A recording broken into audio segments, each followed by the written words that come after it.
we're going to do a couple examples. The first one I have is x squared plus 6x plus 15 equals 0. And we're going to factor this. And you can see that we can't normally factor this how we normally do because there's nothing that multiplies to 15 that also adds to 6. So we have to figure out a different way. And we're going to use the quadratic formula. So I'm just going to write that over here.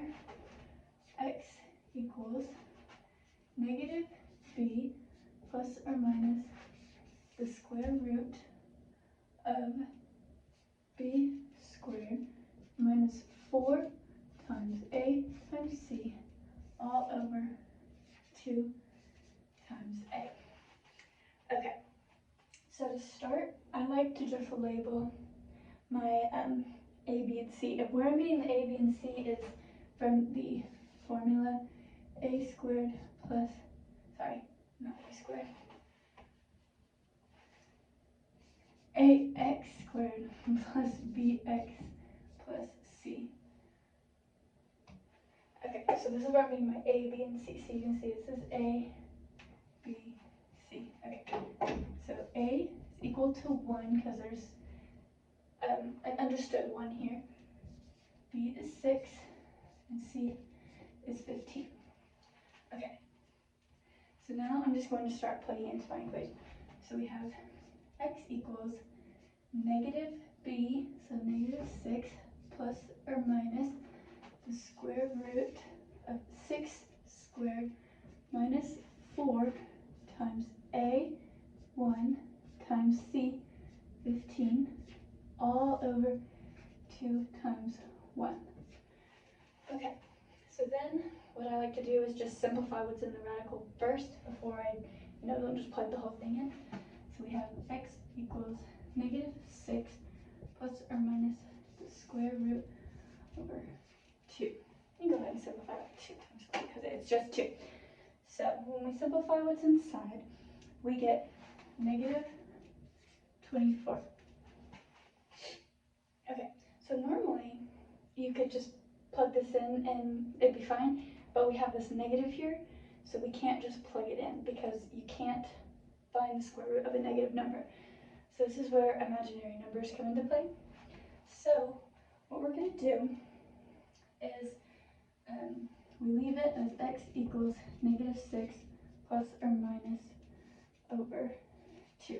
So what I like to do here is just ignore the negative and simplify what the square root of 24 is, positive 24. And that simplifies down to 2 root 6. 2 root 6. And then you have to take this negative into consideration, and what you do is you just add an I to the end. Okay, so now we have this, and now we need to just simplify.